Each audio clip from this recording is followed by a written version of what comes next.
يا إخواني المسلمين هيا للقتال. السلام عليكم ورحمة الله وبركاته. بسم الله الرحمن الرحيم. الحمد لله رب العالمين وبه نستعين على أمور الدنيا والدين. أشهد أن لا إله إلا الله وحده لا شريك له وأشهد أن محمدا عبده ورسوله ونصلي ونسلم على حبيبنا ومولانا محمد وعلى آله وصحبه أجمعين. Terima kasih yang berbahagia Ustaz Zuhair. Seterusnya tuan-tuan, puan-puan, anak-anak, mudah-mudahan dirahmati oleh Allah Subhanahu wa taala. InsyaAllah pada pagi ini kita membicarakan tentang tajuk Rasulullah ketika kecil dan ketika remaja. Mudah-mudahan memberikan manfaat dan kebaikan kepada kita. Allah Ta'ala berfirman, A'udzu billahi minasyaitonir rajim, wa ma arsalnaka illa rahmatan lil alamin. Dan tidaklah kami utuskan kamu wahai Muhammad melainkan untuk menjadi membawa rahmat kepada sekalian alam. Nabi Muhammad ni bukan kata bila dah jadi nabi baru menjadi contoh kepada umat. Sebelum jadi nabi lagi sudah pun menjadi contoh. Bukan bila dah jadi nabi baru nak jadi baik. Sebelum jadi nabi memang dah baik dah. Sebab itu Nabi Muhammad ada menyebut di dalam satu hadis tentang orang-orang yang baik-baik ini. Siapa-siapa yang baik daripada awal, memang baik daripada awal. Awal-awal dia baik, daripada kecil dia baik, remaja dia baik, dewasa dia baik, tuanya baik, orang ini syurga tempat dia. Daripada kecil tak pernah buat maksiat, tak pernah duduk dalam maksiat, tak pernah suka dengan maksiat, sampai ke mati, orang ini boleh membawa kepada syurga. Dan itulah gambaran diri Nabi Muhammad sallallahu alaihi wasallam. Daripada dalam perut ibunya lagi tak menyusahkan orang. Siti Aminah tidak pernah mengadu yang sakit dia mengandung. Tidak pernah dia pening-pening, tidak pernah dia muntah-muntah. Berbeza dengan kita ni, ketika ibu kita mengandungkan kita dulu lain. Mak kita tu 2 bulan duk Allah saja. Tahu ke Allah tu apa? Allah tu apa? Tak tahu. Tahu tapi tak tahu. Allah lah. Bau badan bapak kita pun dia tak boleh bau. Dia terajang suami dia kalau duduk dekat-dekat. Bila duduk jauh sikit tak boleh bau. 2 bulan duduk Allah. Itu belum masuk lagi mengidam lagi. Nak yang bukan-bukan, nak hati buaya, nak makan ni benda yang pelik-pelik. Siti Aminah tak ada rasa macam itu. Ada sahabat saya, isteri dia minta nak rasa daging babi waktu mengandung. Kalau tak boleh makan pun dia kata lalu kedai Cina yang hak duk jual babi gantung pun jadilah. Dia nak lalu juga. Saya pun pening tengok apa jenis orang ni. Boleh nak teringin nak makan daging binatang. Kalau tak dapat makan kata dia lalu depan kedai tu pun jadilah. Lalu depan kedai tu pun jadilah. Boleh dia tengok daging yang duk gantung, daging panggang duk gantung. Betul ke ada yang dikatakan mengidam? Mengidam ni kita kata nafsu lah. Hawa nafsu. Mengidam ni kita kata hawa nafsu. Kadang-kadang nafsu tu datang daripada syaitan. Syaitan yang duduk dalam nafsu kita itu menghambat nafsu kita, menggoda kita sehingga kita tergamak membuat benda-benda dan meminta membuat benda-benda yang haram.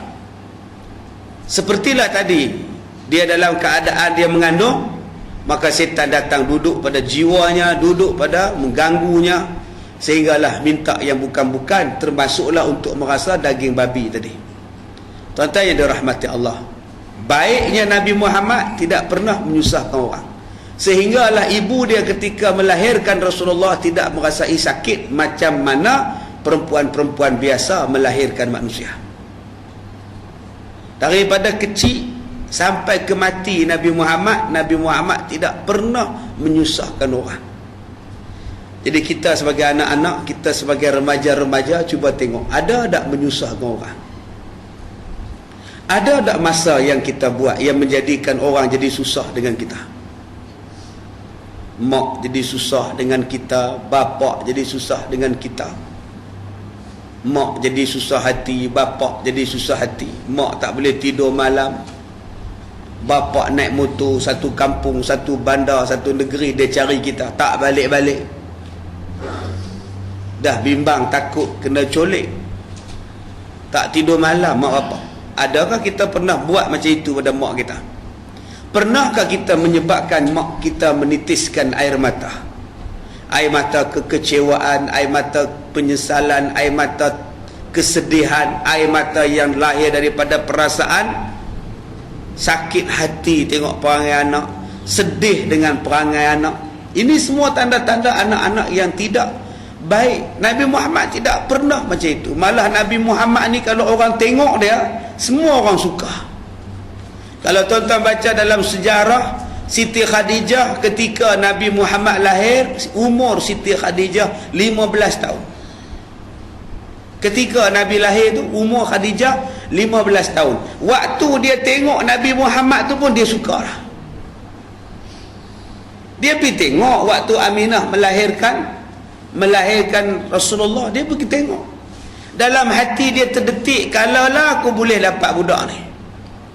Sebab bila tengok Nabi tu rasa seronok. Sampai terdetik dalam hati Siti Khadijah, kalaulah aku boleh dapat budak ni. Bila umur dia genap 40, Rasulullah umur 25, dapat sungguh, kahwin dia dengan Nabi Muhammad. Tuan-tuan boleh bayang tak, umur 15 pergi tengok budak tu baru bersalin.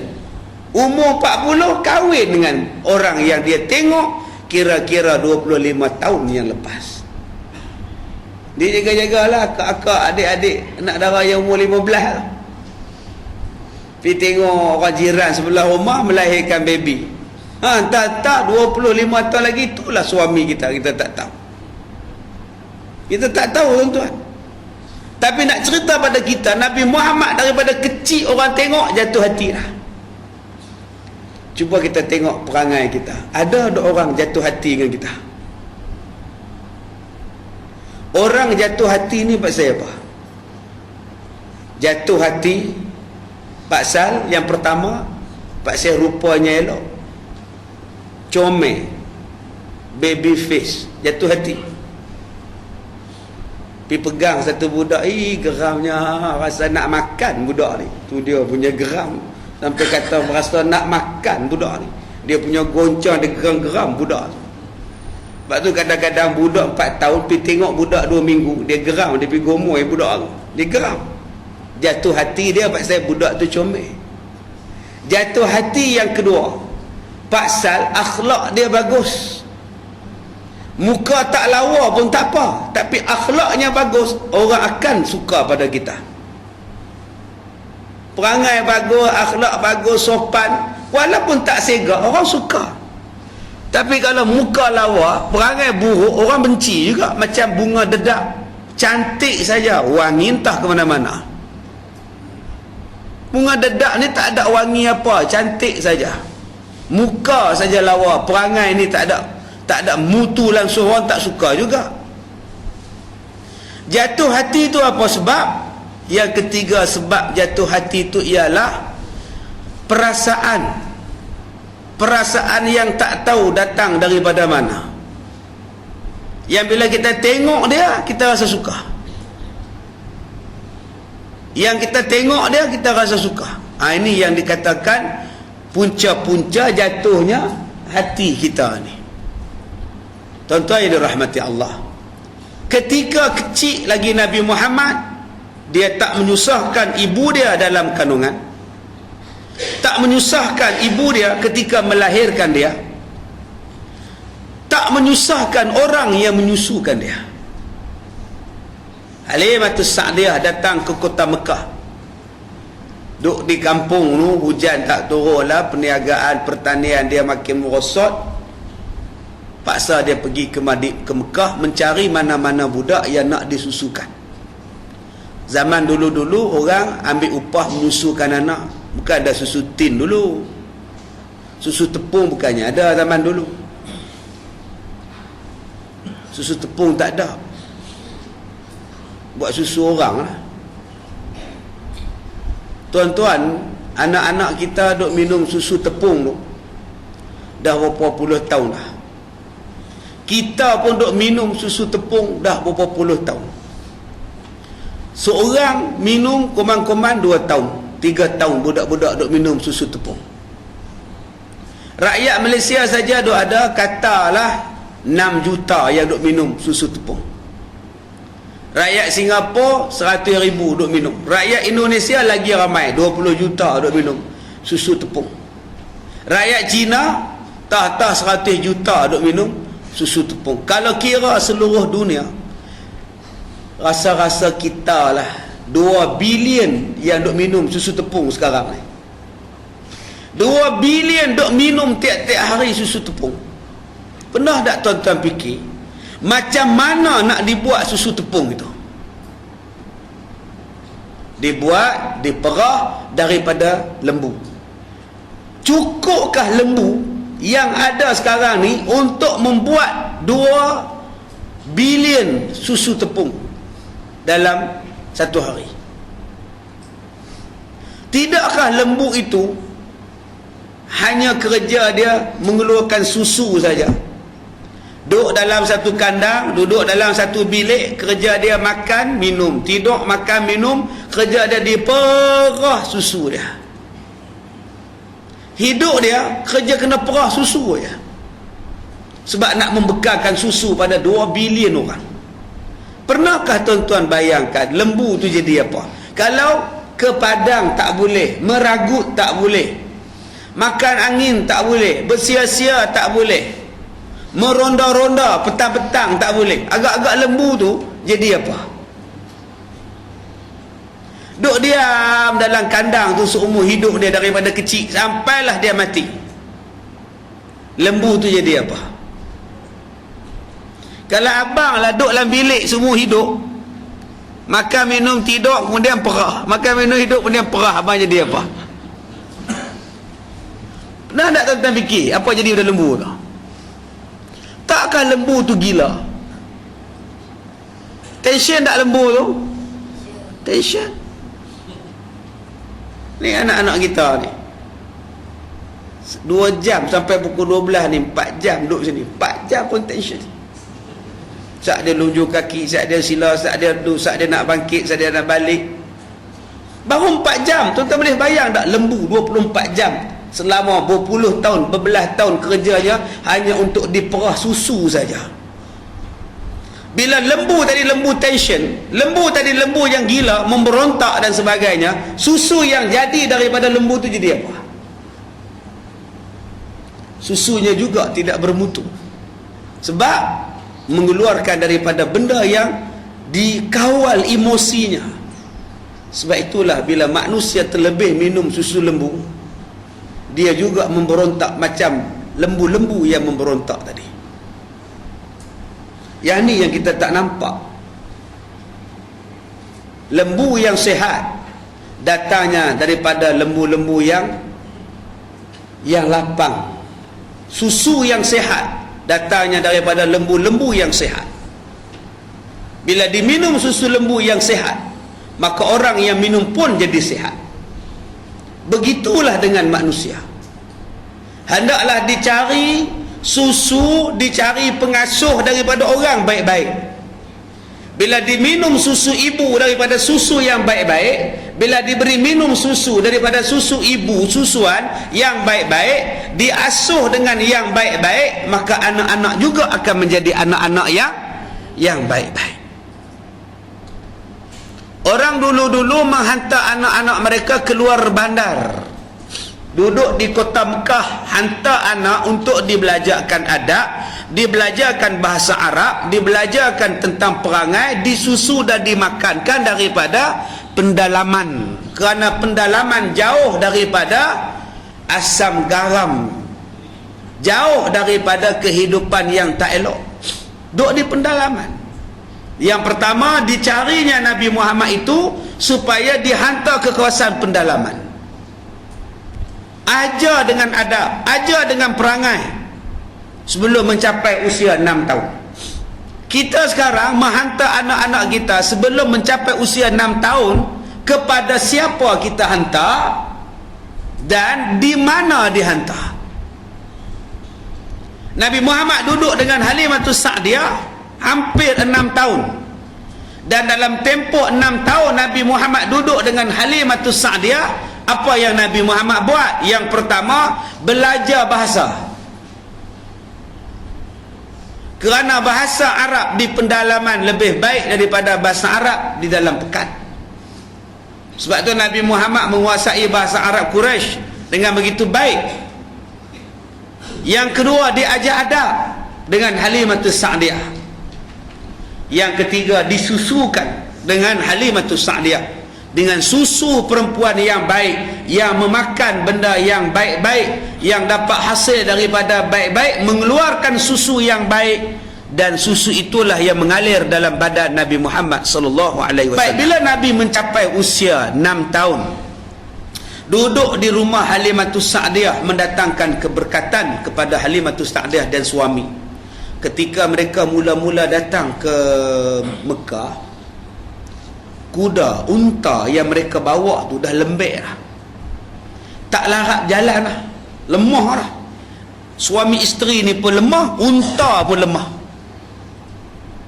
Pergilah cari mana-mana orang yang nak menyusukan. Seorang pun tak mau. Pasal tengok Halimatus Sa'diyah ni dengan kuruih dia, dengan susah dia, orang tak apa nak percaya.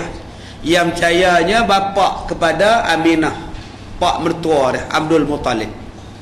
Abdul Muttalib kata, kamu nyusulah anak yatim ni. Nak tak nak pun ambil lah anak yatim tu. Anak yang kaya-kaya yang lain semua orang dah ambil dah. Yang ni pun ambil lah, kerana Allah ambil. Bila mereka dah ambil Nabi Muhammad, nak bawa balik ke kampung mereka daripada Bani Sa'ad, unta yang mula-mula sampai tadi dah lembek dah, bila bawa Nabi Muhammad di atas unta tu jadi cerdas,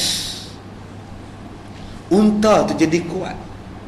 Suami Halimatus Sa'diyah tanya, ini unta semalam ke? Kata Halimah, iyalah, lain macam ni, pick up lebih ni apa ya? Kamu dah buat lain ke? Tak ada, ya semalam lah. Kuat benar aku nampak ni. Bawa Nabi Muhammad pun dah jadi berkat dah tuan-tuan. Cuba kita ikut cara Nabi dalam kehidupan kita, mesti mendatangkan keberkatan. Unta pun dapat berkat daripada Nabi, bawa Nabi je dapat berkat. Kalaulah kita ikut cara Nabi, mesti dapat berkat. Mula-mula kita bubuh nama anak kita Muhammad, mesti berkat. Kalau semua orang nama Muhammad, Ustaz jenuh lah Ustaz. Lah bubuhlah Muhammad macam-macam. Muhammad Daniel, Luqman, Muhammad Syafiq, Muhammad Saiful Apik. Buh nama yang baik-baik lah. Muhammad buh saja pun. Tapi sekarang orang dah takut bubuh nama Muhammad, takut dianggap sebagai pengganas, teroris. Bila saya sampai saja di immigration di Kahirah tu, lapangan terbang Kahirah tu, 5 orang pelajar saya kena tahan dengan immigration. 5 orang tengah nak cop pasport, polis dia kata, you go to inside, please look at dia. Oh, apa hal pula ni? Saya tanya dekat pegawai tu, apa masalah? Dia orang nak check sebab nama pelajar saya tu ada dalam komputer mereka, pengganas. Tuan-tuan tahu tak pelajar saya tu umur berapa? Yang seorang tu umur 87. Jalan begini dah 87 tuan-tuan, pengganas kepala otak ha? Bodoh punya pelihara. Apa dia nak buat lagi? Bom apa dia nak buat? Dia kata nama tu matching tak, dekat-dekat dengan nama. La ilaha illallah. Nama haji tu Abdul Hamid bin Pawanci. Tang mana serupa pengganas. Dekat setengah jam nak kena soal siasat. Manalah hamba Allah tu. Dia tanya dekat Pak Cik tu, are you Pakistanian? No, I'm Malaysian. No, you see your name. Oh sudah. Duk bergaduh orang tua tu. Kawan tu nak bawa beg pun tak larat dah. 87 dah tuan-tuan. Jentik telinga orang putih dah.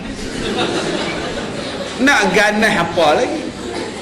Sebab tu sekarang ni orang dah takut bubuh nama Muhammad pun nama ni, sebab takut dicop sebagai pengganas. Amerika aja yang Muhammad tu ganas, yang Islam tu ganas. Sebab tu sekarang ni orang dah bubuh nama orang Islam pada anak-anak dia nama yang tak nampak keislaman lah. Buah nama anak Rudi, buah nama Hartono, yang tak tahu dah nama dah, nama apa. Dia sendiri pun tak tahu dah nama makna tu apa, dia hentam saja dah. Kalau unta yang bawa Nabi Muhammad itu pun dapat barakah, bayangkan tuan-tuan, kita yang memikul nama Muhammad, mesti ada keberkatan pada nama kita itu. Sebab itu bila anak tuan-tuan nama Muhammad, panggil dia penuh-penuh nama Muhammad. Jangan duk panggil Mat, atau ditambah lagi Ma, jadi Mamat. Mamat tu maknanya mati. Mamat, ya, siap 40 kali kumpul mati. Mamat tu namanya mati. Ba'dal mamat, yang tuan-tuan duk baca doa tahlil tu kan ba'dal mamat tu, selepas mati. Mamat tu mati. Baik, tuan-tuan tengok cerita anakku Sazali. Peringkat dia masih kecil, peringkat dia budak-budak. Mana dia? Atau kita tengok no signal. Dah ada dah. Tak mana? Heran lah, no gambar pun keluar kat dinding. Baru masuk password ke? Baik, kita tengok cerita anakku Sazali tahun 1956. Masa tu adik-adik pun tak lahir lagi. Ustaz dah lahir dah masa tu, umur 50. Ya.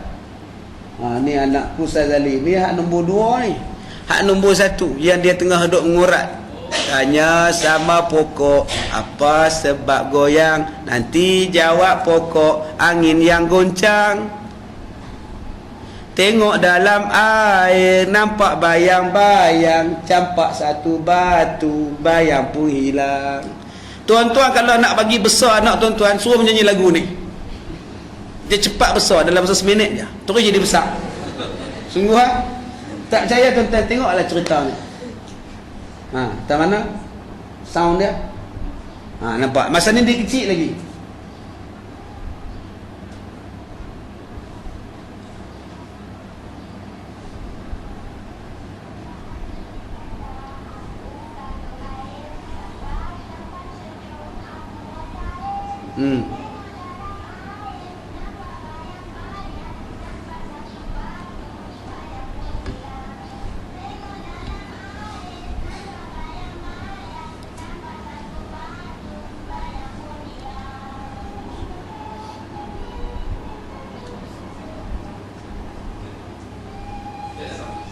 Nampak? Terus dia besar.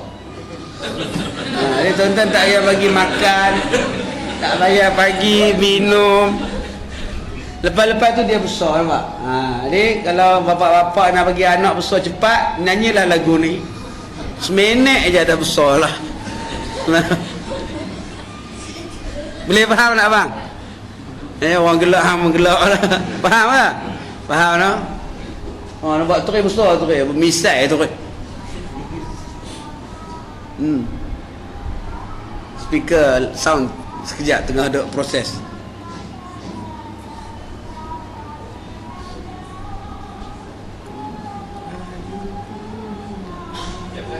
Ya.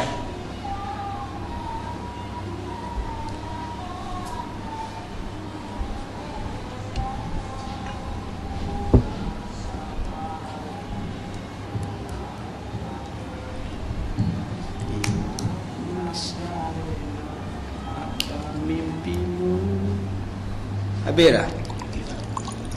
Ulang balik.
Habis dah. Baik ya. Ini filem apa, Anakku Sazali, tahun 1956. Arahan P. Ramlee. P. Ramlee pegang dua peranan. Seorang jadi pak, seorang jadi anak. Pak pun dia, anak pun dia. Ya, P. Ramlee menang anugerah pelakon laki-laki terbaik, aktor terbaik Asia tahun 57. Filem ni lah. Yang heroin dia tu Zaitun, hidup lagi. Yang main biola tu bukan P. Ramlee, Osman Ahmad. Action je P. Ramlee tu. Yang menyanyi itu bukan Zaitun, Nurmadiah. Ya, Nurmadiah yang menyanyi itu. Lagu tu ciptaan P. Ramlee, liriknya oleh Jamil Sulung. Abang nak pergi tandas ke? Tak. Lain macam nampak ni. Baik, saya kalau tuan-tuan tengok daripada awal filem Anakku Sazali. Daripada awal tuan-tuan lihat mereka ni tiga beradik, Zaitun, Nordin Ahmad, P. Ramlee. Mereka ni pergi tengok konsert. Pergi tengok konsert Ghazal Pati. Yang menyanyi pada konsert Ghazal Pati itu ialah penyanyi yang dah meninggal dunia 2 tahun lepas. Makwa. Siapa Makwa? Lupa lah. Orang panggil dia Makwa. Baru meninggal 2 tahun lepas. Dia dengan yang main biola dalam tu ialah Wan Kazim. Nama dia Wan Kazim. Tuan-tuan tak tahu sejarah ni, saya semua tahu. Wan Kazim ni sekarang duduk di Perlis. Anak dia nama Wan Karizal Wan Kazim, yang bertanding pilihan raya baru ni. Anak dia masuk jadi calon Wan Karizal. Bapa dia Wan Kazim. Hidup lagi bapa dia, umur 70 lebih lah. Pelakon. Wan Kazim tu lah yang main biola dalam cerita Anakku Sazali. Dalam filem mula-mula depa 3 orang pergi tengok konsert itu. Wan Kazim ni yang main biola dalam cerita Hang Tuah tahun 55. Dia yang menari dengan Hang Tuah bila Hang Tuah melawat Pahang. Negeri Pahang aman sentosa. Dia yang menari dengan Mak Sentul tu. Habis filem Anakku Sazali, Wan Kariza ni merajuk dia balik ke Perlis. Pasal tak diberikan peranan sebagai Tambeng Sari dalam filem Hang Tuah. Ini sedikit info daripada Klasik Nasional.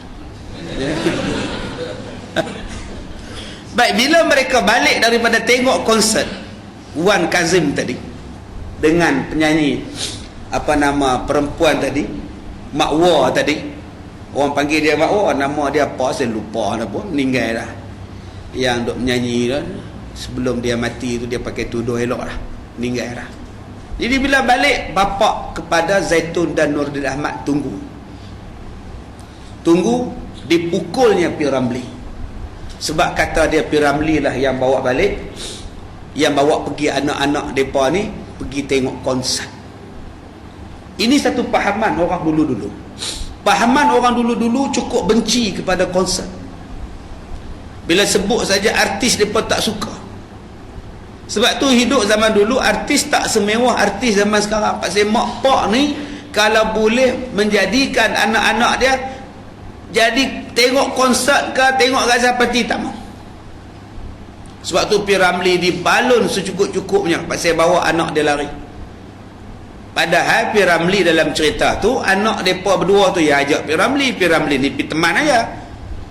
Tapi pasal P. Ramlee ni anak belah, Hasan dalam filem ni P. Ramlee jadi Hasan ni anak belah, dipukulnya habis-habisan. Tuan-tuan yang dirahmati Allah, adakah memukul macam bapa angkat P. Ramlee memukul P. Ramlee dalam cerita Anakku Sazali itu dibenarkan oleh syarak? Dipukul dengan batang penyapu, bok berbirak belakang. Adakah pukulan itu hak bapa atau apa hak anak terhadap bapa dia bila dipukul? Pernah ke tidak Rasulullah dipukul? Saya dah sebutkan pada tuan-tuan tadi, Rasulullah tidak pernah menyusahkan orang. Bila dia tidak pernah menyusahkan orang, maknanya dia tak pernah dipukul. Dia baik, siapa nak pukul? Tuan-tuan tahu Rasulullah bila dia berjalan di depan kampung orang, rumah orang, bandar orang, semua orang sayang pada dia. Hilang barang ke, benda tak elok ke, apa benda ke, tak terlintas dalam pemikiran orang-orang bahawa Muhammad yang buat, tidak. Kalau hilang barang di rumah dia, dia takkan terlintas dalam pemikiran tuan rumah tu Muhammad yang masuk ambil dalam rumah dia. Tak pernah terlintas. Pasal dia pun tahu Muhammad itu baik, sebab itu Muhammad dipanggil Al-Amin. Berapa banyak kita hari ni kalau barang jiran hilang, orang tuduh kita, orang tuduh anak kita. Basikal hilang, orang tuduh anak kita. Buah nangka hilang, orang tuduh anak kita. Buah mempelam yang duk balut dalam kertas hilang, orang tuduh anak kita. Pasal apa jadi macam itu? Tuan-tuan kaji balik. Pasal apa yang kita selalu dicok, anak-anak kita selalu dicok? Jadi saya minta pada adik-adik yang datang pada pagi ni, cuba jangan menjadikan diri kita dicok jahat oleh orang lain. Cuba kita dianggap baik. Saya baru ni pergi ceramah satu tempat petang, pukul 3 petang ceramah. Habis ceramah, budak-budak laki-laki duduk depan. Ada dalam 10 orang budak-budak laki baris kat dinding depan. Ada satu budak pakai serban, pakai jubah, dalam usia dalam 10 tahun. Saya habis ceramah pukul 4.30, 4.35 lebih kurang masuk asar. Lepas saya ceramah 4.30, saya letak mikrofon, dia pergi ambil, dia azan. Allahu Akbar, Allahu Akbar, dia azan. Saya pun pergi ambil wuduk di luar. Bila saya ambil wuduk, dia pun main ambil wuduk sebelah saya. Tiba-tiba datang satu orang lelaki-lelaki, main warning dia. Lain kali jangan usik mikrofon tu. Bukan oleh siapa-siapa usik tu. Usik dah, usik sini, esok lari habis tu. Orang ada set elok lah. Budak tu terkebir tuan-tuan. Dia tak perasan pada saya duduk sebelah budak tu, pasal saya duduk bongkok ambil wuduk. Bila saya angkat kepala, oi ustaz ke? Dia duduk marah budak yang azan tadi. Tuan-tuan yang dirahmati Allah, kadang-kadang kita pun tak faham. Bukan senang nak suruh budak datang semayang asar, boleh azan, budak nak senang tuan-tuan. Baik mereka duduk di rumah tengok Ultraman gaya. Lagi faedah daripada pergi tengok Ultraman tu. Ataupun pergi tengok Adi dan Ayah, lagi bagus dia pun tengok. Tapi dia pun boleh tinggalkan Ultraman 3, dia pun boleh mari ke surau untuk azan. Kita jerkah. Saya tak faham tuan-tuan. Bukan semua budak-budak boleh main ni. Tuan-tuan nak ajak anak main pagi ni, tak mau datang. Bukannya seronok, dia kata tak mau datang. Tiba-tiba mereka ni boleh datang, kita marah mereka pula. Tak betul. Patut bimbing. Kamu nak azan bagus, sedap, tapi kamu jangan usik-usik mic tau. Kan cakap je kan senang. Kamu boleh azan, tapi amplifier tu yang pakcik dah letakkan tinggi rendah tu, kamu jangan usik tau. Kan pakcik nak larikan dia lari adjust, tuning dia payah. Kamu azan je tau. Okey. Kan senang. Ini tu dia jangan. Bukannya boleh bunuh dia. Kancing gigi ni tuan-tuan. Kan orang kalau nak marah, dia bercakap gigi kancing. Jangan, ya Allah, saya tengok muka dia terkejut tengok saya. Ustaz dia lah. Apa macam ni tuan-tuan? Cuba kita ambil peribadi Nabi Muhammad, orang percaya pada dia, Al-Amin. Dalam cerita anak Ghazali tadi, mereka dah jadi budak-budak. Kadang bapa tak suka, tapi anak-anak nak berkawan.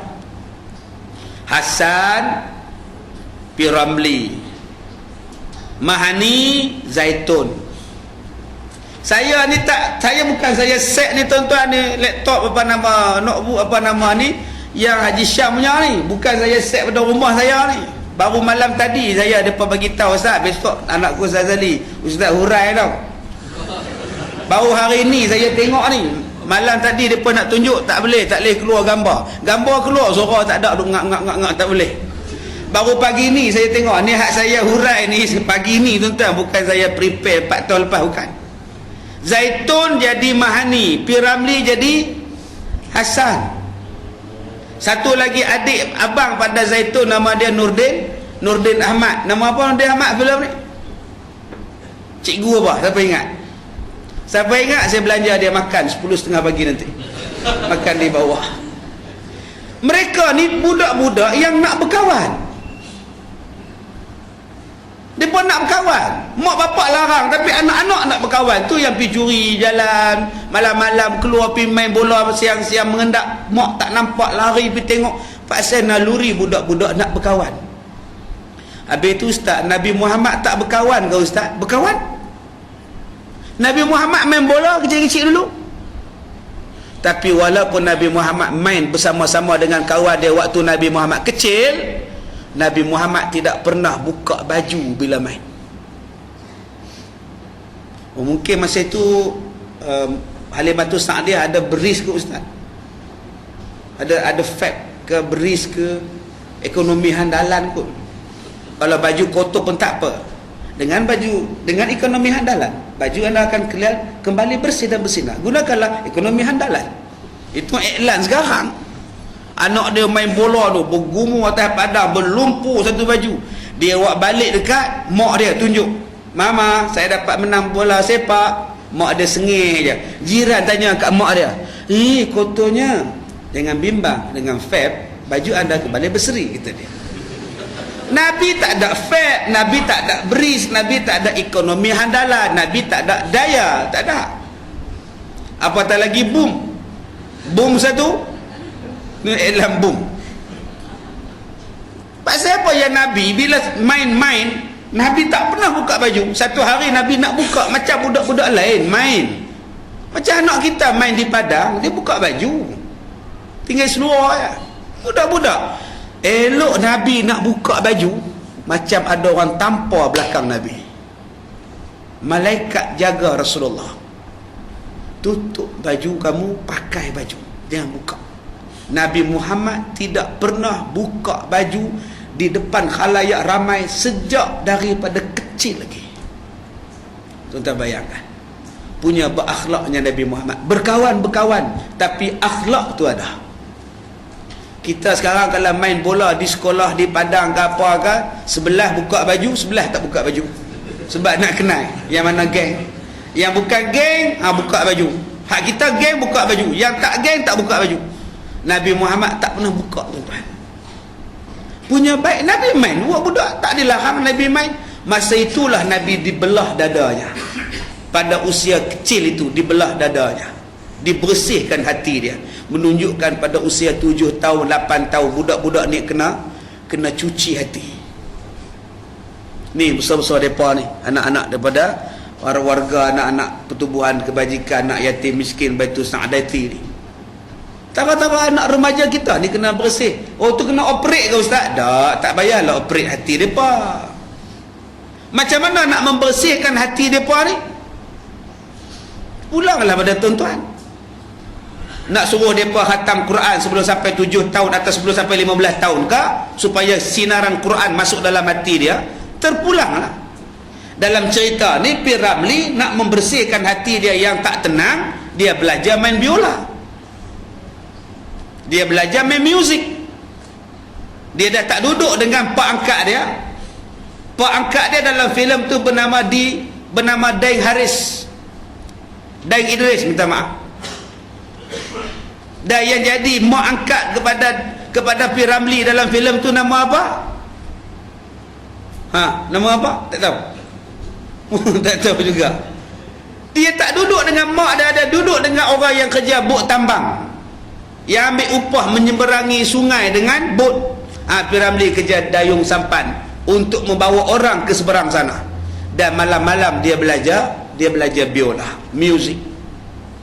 Tuan-tuan cuba tengok, bila pendidikan yang diajar kepada Hasan, apa Hasan jadi? Pendidikan yang diajar kepada Hasan ialah biola, maka jadilah biola. Biola itu bentuknya apa? Maka dia pun tengok orang perempuan bentuk yang sama. Sebab itulah dia buat lari mahani, lari daripada mak bapak dia. Kesan yang ajaran tak baik, pendidikan yang tak baik Akhirnya menjadikan P. Ramlee pun tak baik, bawa lari anak dara orang pergi ke Singapura. Kesan. Kalau orang yang baik, dia takkan buat lari anak dara orang. Pasal daripada kecil tak diajar tentang agama. Daripada kecil P. Ramlee tak pakai baju, tuan-tuan, sampailah besar. Tu tengok tadi. Daripada kecil tu duk main biola dengan Zaitun masa kecil tepi sungai tu. Awan nanti kata aku yang macam-macam lah, tanya sama langit apa sebab hujan, nanti jawab hujan, tanyalah awan. Awan nanti kata aku kandung air, sampai tempat sejuk aku pun. Daripada kecil tak pakai baju sampai besar, tuan-tuan. Pendidikan. Bila Mahani itu orang nak pinang dia, yang mari minang dia, mak dara bawa sogek. Kalau ada jodoh kita, berbesanlah kita ya. Yang P. Ramlee tu kan bawa sampan, yang dipinang tu makwa dia. Tapi dia tak mampu pasal dia miskin. Malam tu juga aku mengemaskan pakaianku. Kalau tuan-tuan ingat filem tu, tiba-tiba Mahani datang. Hasan, kau nak ke mana Hasan? Aku ingin tinggalkan tempat ini. Apalah maknanya aku hidup di sini jika engkau nak berkahwin dengan orang lain? Hasan, hatiku hanya untuk engkau, Hasan. Mahani, berdoalah dengan mak engkau, Mahani. Biarlah aku merana. Hasan, bawalah aku ke mana saja, Hasan. Aku rela mati dengan kau, Hasan. Ya Allah, gatal je perempuan ni menyampah. Ya Allah, mak dia yang beranakkan dia, bapak dia yang jaga dia, hanya kerana cinta, tuan-tuan. Tinggal mak bapak. Dia buat lari, tuan-tuan. Nabi Muhammad bukan jenis tu. Nabi Muhammad bila masuk alam remaja macam P. Ramlee tadi, Nabi Muhammad menyertai peperangan pada usia 15 tahun. 15 tahun masuk perang. Menjadi pemuda yang berani, bukan pemuda yang penakut. Anak-anak muda kita sekarang putih cinta pun teriak, setengah kilo air mata keluar. Waktu yang bukan bercinta, gatal nak bercinta, baru 3 waktu yang sesuai untuk belajar, dah cinta dah. Duk cinta sana, bercinta sini, baru darjah 6. Bercinta dengan budak darjah 5, yang darjah 6 perempuan, yang darjah 5 laki-laki. Ya Allah, saya baca satu surat cinta budak darjah 5 laki-laki pada budak darjah 6 perempuan. Bertemu kita di arena pesuratan. Oh ya Allah. Sekarang orang tak main surat-surat dah, SMS semua. Hang seorang je arena pesuratan, macam arena sukan yang ni. Dah bukan budaya dia. Nabi Muhammad bukan budaya dia. Nabi Muhammad remaja-remaja sudah mengenal kuda, lambang keberanian, sudah mengenal pedang, lambang keberanian, sudah mengenal lagi berenang, lambang keberanian. Diajar dengan sifat berani, bukan sifat penakut, sifat hati kecil. Tahu hati kecil? Hati kecil lain, kecil hati lain. Kecil hati lain. Kenapa tak datang ke Nuri di semalam? Tak nak. Kenapa? Saya kecil hati. Kenapa dia kecil, awak kecil hati? Depan saya dia tak jemput, saya jumpa dia berdepan, tak ada jemput. Tiba-tiba dia lekat aja kat jemputan dekat masjid. Padahal dia jumpa saya kat bawah tu, apa salah jemputlah datang ke rumah. Ini tidak. Dia harapkan tampar dekat dinding masjid tu, yang aku tak datang tu kecil hati saya. Itu nama dia kecil hati. Satu lagi nama dia hati kecil. Hati kecil tu apa? Jiwa yang lemah. Jiwa yang lemah. SPM, PMR, UPSR tak ada A langsung. Dia terus menganggap bahawa aku telah gagal dalam hidup. Ini yang dikatakan hati kecil.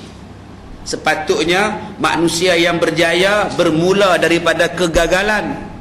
Kegagalan itu satu langkah yang baru untuk berjaya. Bukan kegagalan itu sebagai satu langkah yang akan mengundur ke belakang. Orang seronok dengan kegagalan, tak apa, dengan kegagalan tu jadi kuat. Nabi Muhammad gagal memberikan Islam di Mekah selama 13 tahun. Tetapi kegagalan itulah yang memberjayakan Nabi Muhammad di Madinah. Selepas itu, sampai selepas berjaya di Madinah, Mekah kembali baik, Mekah kembali berjaya. Inilah semangat hati besar. Di Mekah orang tolak Islam. Di Mekah Islam tak diterima, tak apa, aku pergi tempat lain. Bila berjaya di Madinah, Nabi patah balik pergi ke Mekah. Mekah Islam balik, semua orang Islam. Inilah yang kena ada dalam jiwa kita. Jangan anggap tak lulus PMR, tak lulus hidup. Ada satu lagi peluang, SPM. Jangan anggap bila gagal pada SPM terus gagal dalam hidup. Ada lagi peluang lain. Kejayaan bukan diukur dengan SPM, SUP, SR, STPM, PMR, ijazah. Dah, kejayaan hidup dinilai daripada sudut lain. Nabi Muhammad tak ada SPM pun dikira berjaya. SPM ni untuk peluang nak mengkaji kita ni faham tak faham, cerdik tak cerdik, itu saja. Kejayaan bukan berpunca daripada SPM bagus, STP bagus. Berapa banyak budak yang dapat STP bagus pun tak jadi apa pun. Berapa banyak orang yang tak ada SPM pun berjaya hidup. Sahabat saya ni main bola dengan saya dulu, badan tegak, dia jadi fullback, duduk di depan belakang, orang tak boleh lepas dia, macam santok sing aja. Main bola terror, tapi mengaji bengong. Kalau nombor lah tu dia lah, kalau dia tu nombor lah. Tetapi dia main bola terror. Sekarang jadi pemain bola dah pencin lama dah, tak ada apa, tak ada dah lah, jadi jurulatih kelab, jurulatih apa nama universiti, kelab bola. Teruk tuan-tuan, SPM ni tak tahu ada A ke tidak SPM, tapi main bola pandai. Sekarang hidup dia berjaya dengan seorang pemain bola sepak dan bekas pemain bola sepak, dan sekarang jurulatih, ada kelab dia sendiri, dia latih budak-budak. Dia berjaya dalam bidang kebola sepakan pula. Bukan maknanya bila gagal daripada SPM dia gagal terus hidup, malak terus hidup, tidak. Bukan makna bila Nabi gagal di Mekah Nabi malak terus hidup, tidak. Nabi berjaya di Madinah. Ini benda yang kita kena motivate kepada anak-anak kita. Ada sahabat saya tuan-tuan, lebih kurang tu juga, lebih kurang tu mengaji tak pandai. Tapi bila saya balik satu hari di kampung saya, di Felda, di Sungkai, saya tengok kereta dia menjala besar, hitam berkilat. Saya tengok dia pun berkilat, baju dia lah berkilat. Tengok isteri dia pun berkilat. Wih, hebat orang tua ni. Saya lalu depan rumah dia, dia buat rumah mak dia banglo. Rumah Felda tu hak satu bilik hilang pergi mana lah, jadi banglo tuan-tuan. Dia hantar mak pak dia pergi haji. Saya tanya pada mak saya, dia kerja apa mak? Tahu dia kata korporat. Besok saya jumpa dia, raya jalan jumpa. Saya tanya dekat dia, hang nega apa? Hebat ni. Dulu ni tuan-tuan, dia menulis ni, cikgu tak kerti baca tulisan. Hak dia tulis tu, dia cikgu tak kerti baca. Dekat buku nota macam tulisan Firaun. Bukan kata cikgu tak kerti baca, dengan dia pun tak kerti baca balik apa hak dia tulis. Ayah ni yang saya kata semalam ni, dia baca long hand, dia tulis short hand. Bila cikgu suruh dia baca, hang baca balik apa hang tulis, dia pun tak kerti. Subhanallah. Tengok sekarang korporat, Allah bagi rezeki kat dia. Saya tanya macam mana hang nega elok nega apa, export import. Woi, hebat tu. Macam mana hang boleh masuk nega ni, tak tahu rezeki. Aku kerja dengan toki tu, lepas tu aku ngorak anak dia dapat. Lepas tu bila toki tu mati, lah aku ambil alih pak dia punya menega lah. Oh gitu. Allah nak bagi dia kaya, dia jadi driver toki. Toki tu ada anak dara, dia mengorak anak dara tu. Bila ngorak ayah anak dara, takkan nak jadi reba lagi. Bila toke dia mati, pak mertua dia mati, dia duduk sit pak dia pula. Sekarang dia dah jadi toke pula. Oh, ni dia tuan-tuan. Allah Ta'ala bagi kat situ pula rezeki. Jadi adik-adik yang mana lulu SPM grade 3, grade 4 ni, cubalah jadi driver tengok.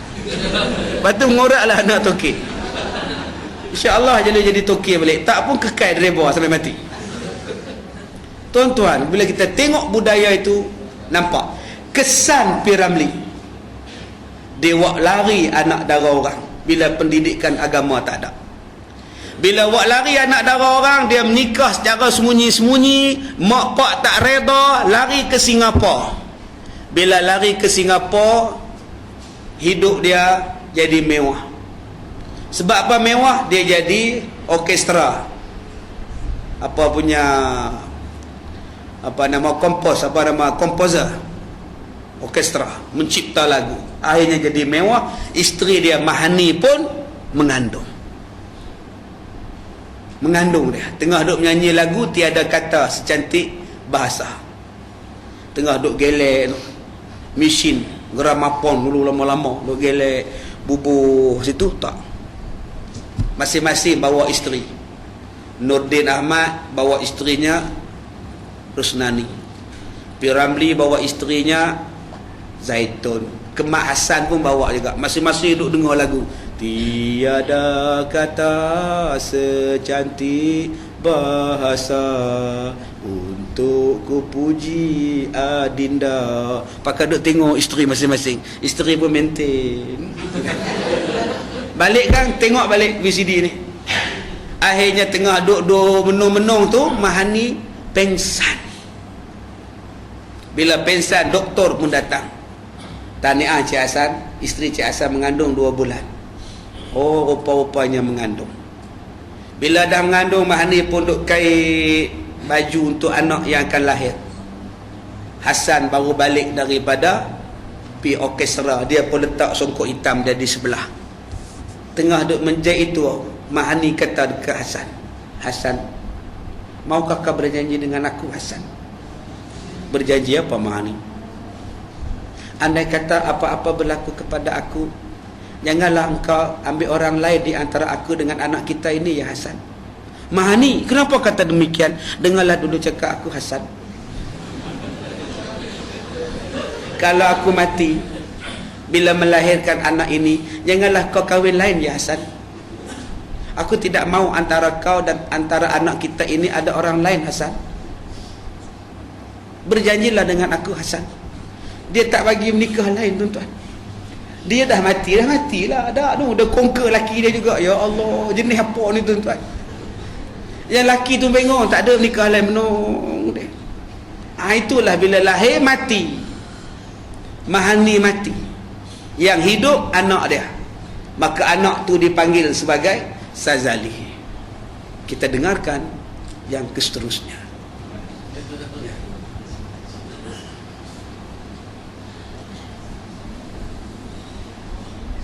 Baik, tak pernah pula. Baik tuan-tuan, ini wasiat. Itu dipanggil wasiat. Wasiat macam tu tak wajib dilaksanakan. Abang, kalau saya mati jangan menikah lain. Itu wasiat yang tidak wajib dilaksanakan.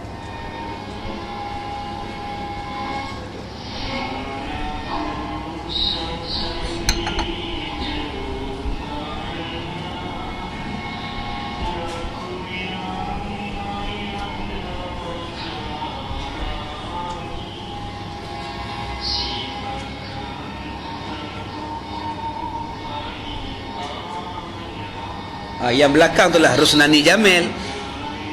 Tu belakang tu.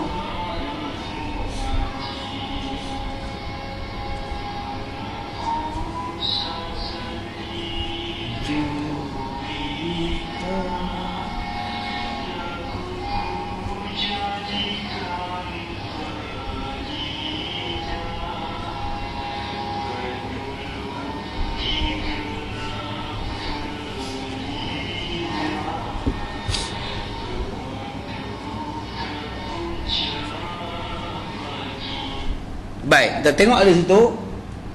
Ya, P. Ramlee berjanji memberikan kemewahan kepada anak dia. P.Ramlee berjanji memberikan kemewahan pada anak dia. Pasal anak dia lahir dalam keadaan dia dah senang. Dia tidak mau anak dia susah macam mana dia susah. Dipukul, dikeji oleh bapa angkat dia. Kemudian dipaksa bekerja sebagai buk tambang. Kemudian melarikan diri daripada kampung, hidup merantau di negeri orang. Dia berjanji kepada anak dia, engkau tidak akan merasai susah, wahai Sazali. Diberikan kemewahan yang melampau kepada Sazali. Masa Sazali pergi sekolah, bukan pergi sekolah. Sazali pergi lepak dengan geng-geng dia di tepi pantai. Bersama geng dia, Ibrahim Pendek. Ibrahim Pendek tu daripada kecil sampai dia tua, dia pendek. Dalam filem ni. Sebab tu nama dia Ibrahim Pendek. Tuan-tuan, Ibrahim Pendek mengajar kepada P.Ramlee supaya jadi jahat. Dalam filem itu Sazali masa kecil wataknya dipegang oleh apa? Ha? Bak Latif lagi? Nama apa? Tony Castello.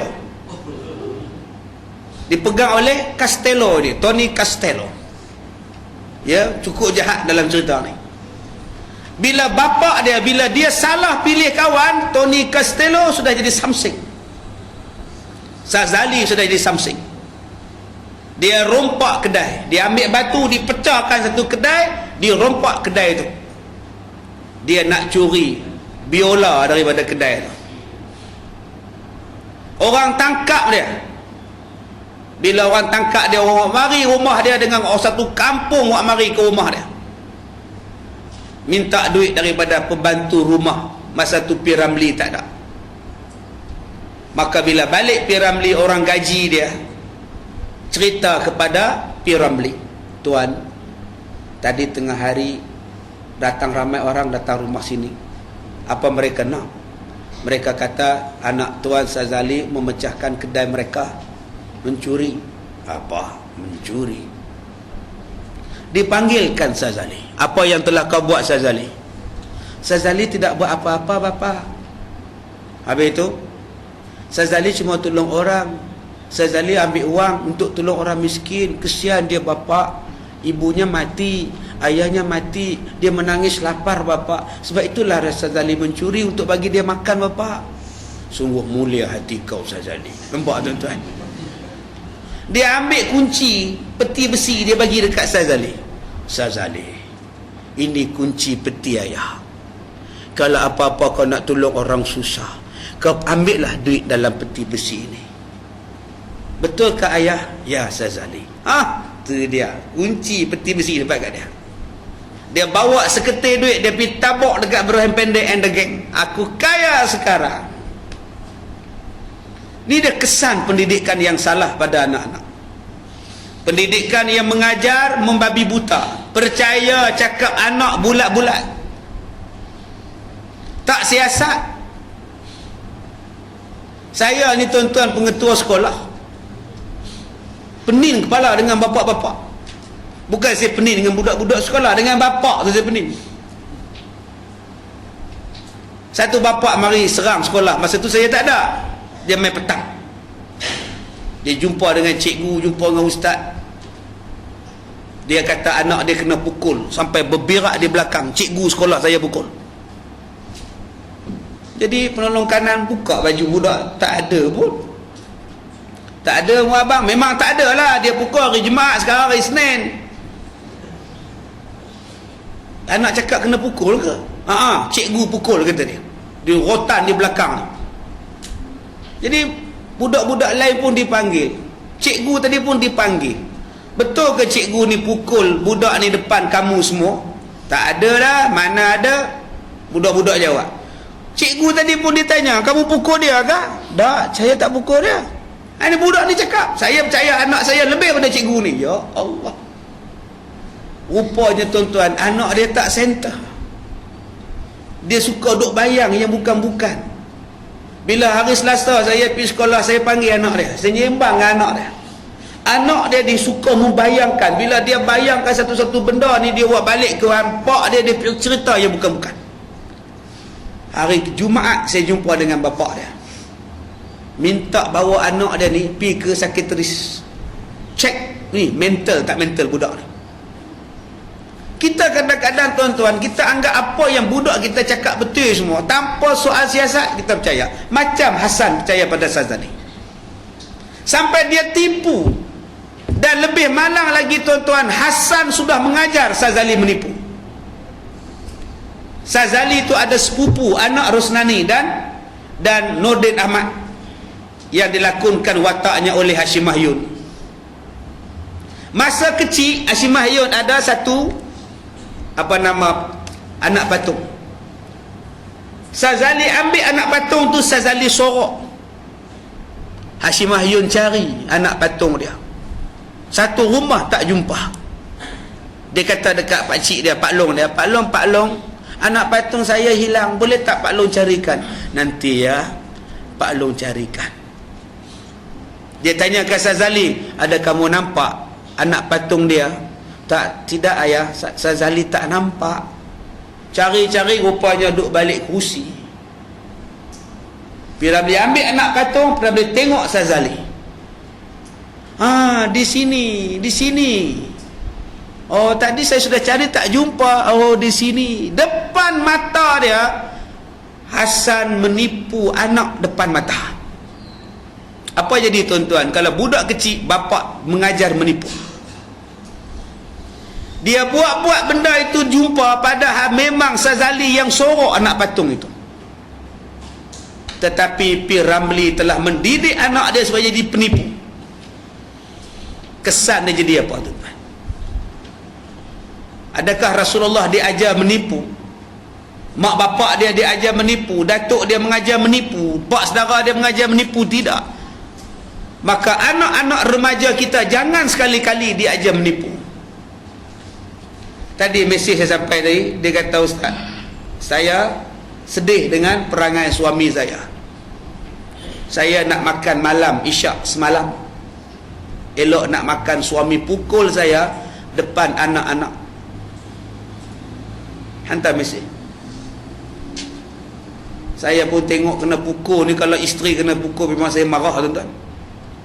Suami jenis apa dia pukul-pukul ni, saya telefon dia tadi bawah pokok, saya telefon, Pak saya apa dia pukul, saya tanya.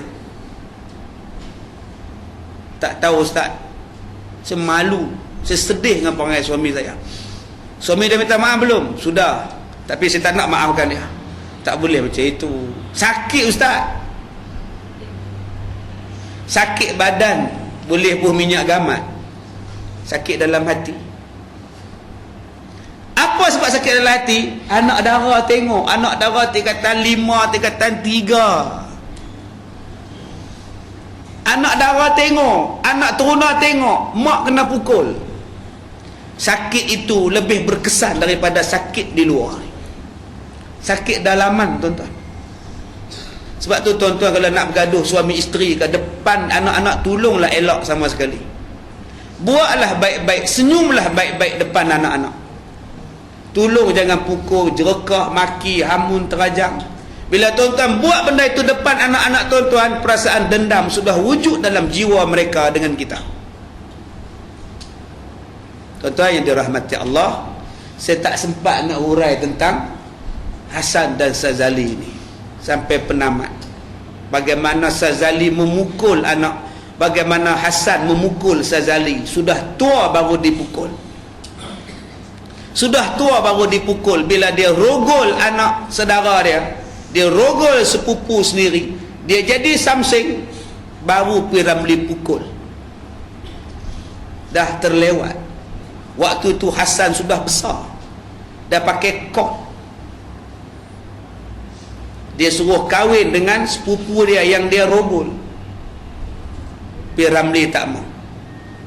Kalau saya kena kahwin dengan perempuan yang telah saya rosakkan bapak, berapa ramai isteri saya. Bukan dia saja yang telah saya rosakkan, malah ramai lagi gadis-gadis Singapura yang telah saya rosakkan. Bapak tahu. Ni kita nak tengok scene yang terakhir ni. Kalau bapak pukul saya 10 tahun yang lepas, saya takkan jadi begini, bapak tahu. Ni tuan-tuan tengok.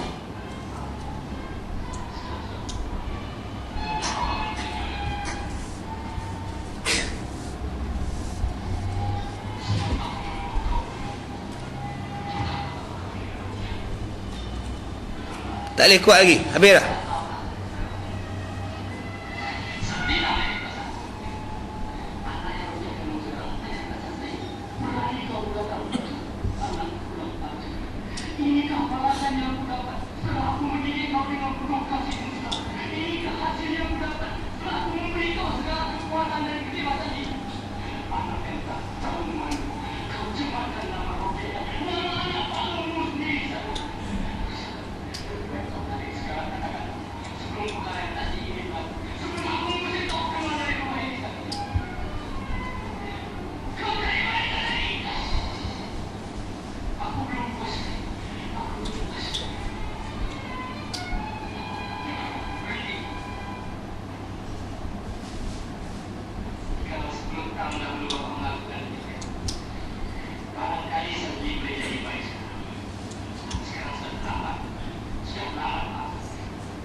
Baik.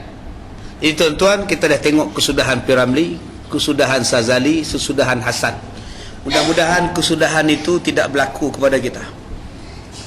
Akibat daripada perkahwinan yang tidak direstui oleh keluarga, perkahwinan yang tidak mengikut syariat agama, pendidikan yang tidak mengikut pendidikan Rasulullah kepada anak daripada seorang bapa, pendidikan yang tidak ada daripada seorang ibu. Ibu ni penting tuan-tuan. Bapa boleh didik anak, tapi yang lebih penting mendidik ialah ibu. Kekurangan kasih sayang kepada Sazali ialah daripada ibunya. Penting tuan-tuan. Yang keempatnya ialah tentang pendidikan sejak daripada kecil. Jiwa remaja, jiwa budak-budak ada masa perlu dididik dengan sedikit kesusahan supaya mereka menginsafi, bukan kesenangan daripada awal pagi sampai tengah malam. Sebab tu saya kalau buat camp motivasi, saya tak sediakan tilam, saya tak sediakan katil elok-elok. Duduk lampau tidur atas tutup, makan beratur, basuh pinggan sendiri, basuh baju sendiri, tak ada pasal nak dobi-dobi, sendiri buat. Sebab dia hidup di rumah kita semua senang. Pinggan tak payah basuh, tempat tidur tak payah kemas, Semua senang. Kadang-kadang kita kena bagi sedikit kesusahan supaya dia insaf dan menghargai satu kenikmatan. Apa yang berlaku pada Hasan dalam filem Anakku Sazali ni ialah kegagalan seorang bapa mendidik anak menjadi anak yang berguna. Cuma di akhir filem ini Hasan barulah melaksanakan tanggungjawabnya. Walaupun agak terlewat, tapi itu masih lagi dikira tanggungjawab. Bila dia telefon polis, minta polis datang ke rumah dia, ambil anak dia, tangkap anak dia, yang sangat dikehendaki oleh polis. Pada masa itu dia telefon dan tolong tangkap anak dia. Anak dia sekarang berada di dalam rumah dia. Itulah tanggungjawab bapa yang dibuat oleh Hasan di akhir filem ini. Mudah-mudahan program kita pada pagi ini mendapat keberkatan dan kebaikan dan manfaat bersama. Saya minta maaf jika terkasar bahasa. Wabillahi taufiq wal hidayah. Assalamualaikum warahmatullahi wabarakatuh.